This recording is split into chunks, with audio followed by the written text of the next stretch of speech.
You know what I've noticed? A lot of men are forgettable.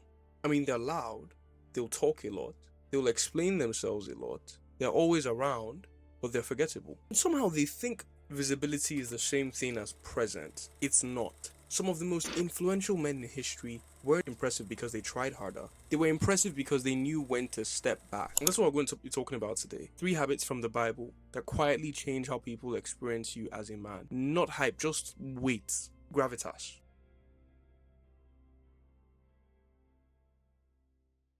If you're enjoying this video, please don't forget to like and subscribe. YouTube says more than 60% of you guys watching are not subscribed.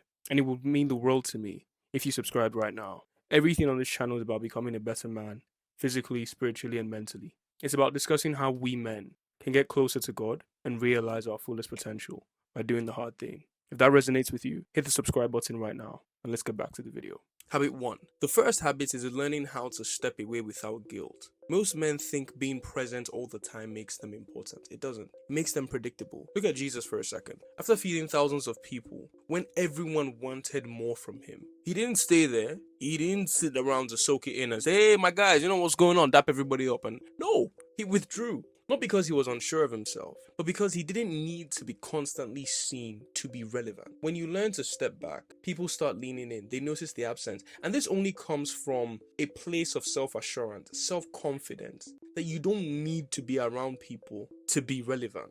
And what happens is they start to hunger for your words more because you're not always there. I saw a quote recently. And it was Michael B. Jordan talking about what Denzel Washington told him. He was like, oh, stay off social media. Because why would people pay to see a black man if they've already seen your life on, Instagram and Twitter? But if they've already seen everything about your life online, why would they pay on like Friday weekend to go to the movie theater and watch you on the big screen? They already know you. So part of the mystique of being powerful is not always being available. And an argument can be made. Jesus stepped away because he needed to pray. I agree. But the only reason he could do that is because he did not feel like his power came from the people. His power was internal. You need to have that internal regulation. If you find yourself being constantly drawn to the crowd, then bro, you have a crowd dependency issue. And that's something you need to work on. Because you need to be able to find the strength to say, I don't need this. I'm cool being by myself.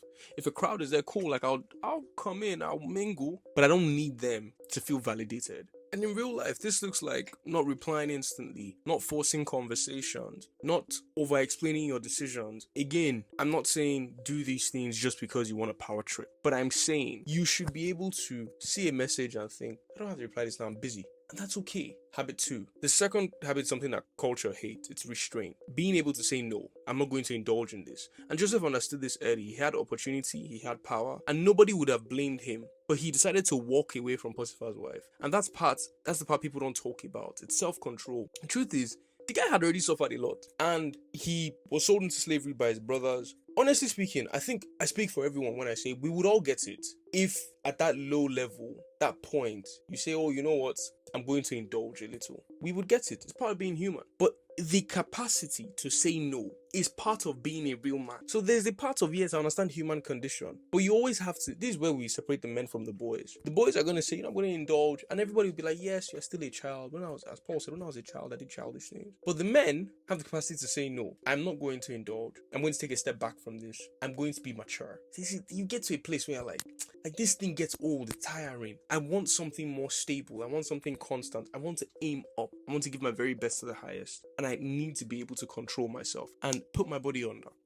This self-control does something to your presence. When people realize that you don't fold under pressure, that you don't reach for every temptation, they start trusting you instinctively. You don't have to announce your standards, they feel them. In real life, this could be walking away from situations that weaken you. It could be not entertaining attention you didn't earn. Choosing long-term respect over short-term pleasure. I'm not going to indulge in this beautiful woman because I respect myself. There's something deeply attractive about a man who can say no and mean it. That is power. Habit 3. The last habit is focus, not busyness, focus. Nehemiah said something that changed how I move. When people tried to distract him, he said, I'm doing a great work and I can't calm down. That's it. When you're locked into something meaningful, people sense it. You don't rush, you don't beg for attention, you don't linger where you're not needed. Your life starts to feel intentional, and intention carries weight, my friends. Right? And this goes back to what I was saying about that not replying immediately. If you actually had something important you were we're doing. You would not feel the need to constantly be available. It beckons up on you to find your purpose in life. If you haven't found your purpose in life, not everybody gets it early. Not all of us are going to discover who we're supposed to be at 17 and go on and do that. But the onus is on you to look for anything. Whatever your hand finds, do it well. Look for anything. Keep yourself busy and let that be your focus. Like, be occupied. If you even decide that you have nothing you're doing, all you're going to do in your spare time is paint. Paint well. Try to be the next Picasso if you can, right? Do something that is going to move the world and focus on that one thing intentionally to the point where your priorities are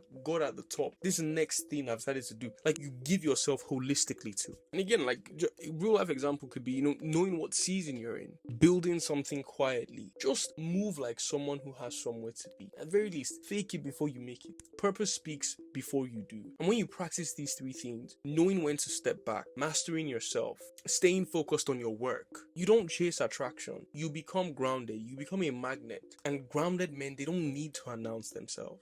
Like, those are my thoughts for today, right? And if discipline is what you're missing, this next YouTube video is something that might help. I think at the end of the day, like, we just need to get to a place where, as people, we give ourselves firstly to God, and then secondly to ourselves, and everything else will fall in line. That's it for today, folks. Until next time, peace, love, and light.